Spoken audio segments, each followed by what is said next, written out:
اعوذ باللہ من الشیطان الرجیم، بسم اللہ الرحمن الرحیم۔ السلام علیکم ڈیئر اسٹوڈنٹس،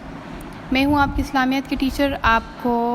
خوش آمدید کہتی ہوں کلاس 6 میں۔ آئیے ہم اپنے سبق کا آغاز کرتے ہیں۔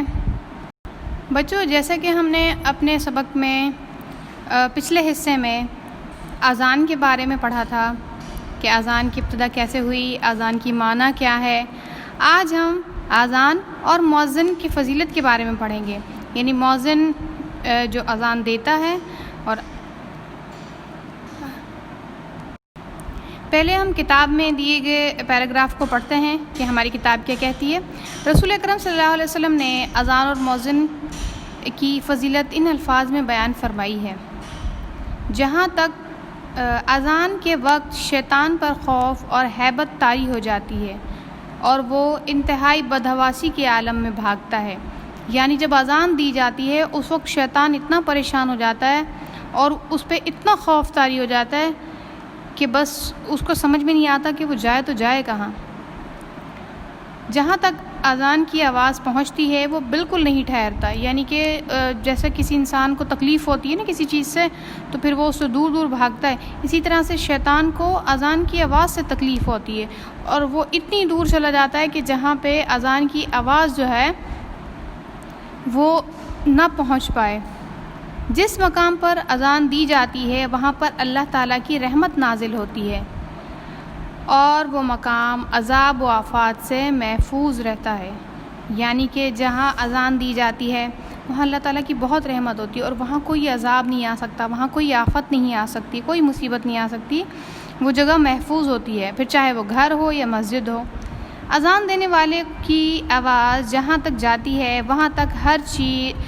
تک موجود ہر چیز قیامت کے دن اس کے حق میں گواہی دے گی، یعنی مؤذن کے حق میں گواہی دے گی کہ اس شخص نے، اس مؤذن نے، اس انسان نے اذان دی تھی۔ مؤذن کی گردن قیامت کے دن سب سے اونچی ہوگی، یہ مؤذن کے بلند مرتبے کی پہچان ہے۔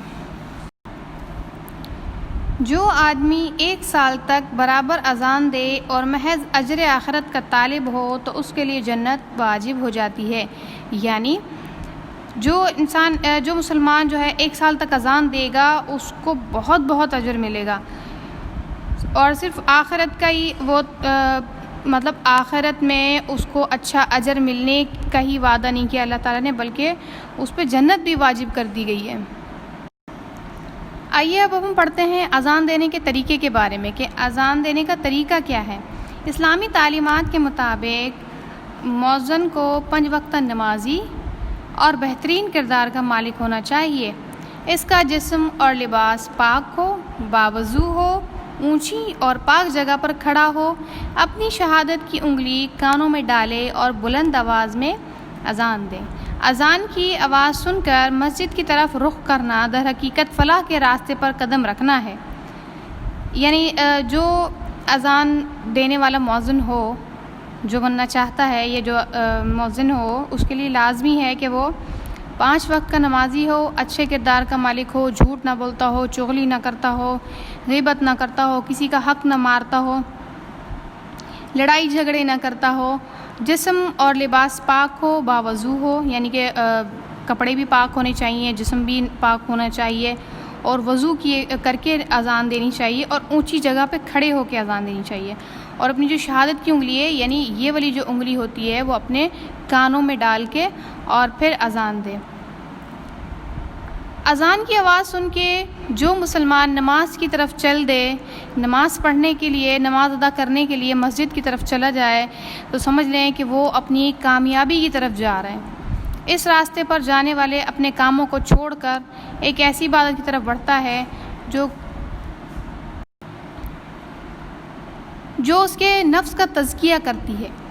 وہ اللہ تعالیٰ کی رضا اور خوشنودی حاصل کرنے کے لیے قدم بڑھاتا ہے، نتیجے کے طور پر دنیا اور آخرت کی کامرانیاں حاصل کرتا ہے، اور اس سے بڑھ کر فلاح کے لیے، اور فلاح اس کے لیے کیا ہوگی، یعنی جو مسلمان نماز پڑھنے کے لیے جاتا ہے اذان سن کے اپنے سارے کاموں کو چھوڑ کے، تو اس کے باقی کے کام جو ہے وہ اللہ تعالیٰ کے سپرد ہو جاتے ہیں، اس کے باقی کے معاملات جو ہے چاہے وہ کتنی مشکلات میں ہوں، کتنی اس کے لیے مشکلیں ہوں، لیکن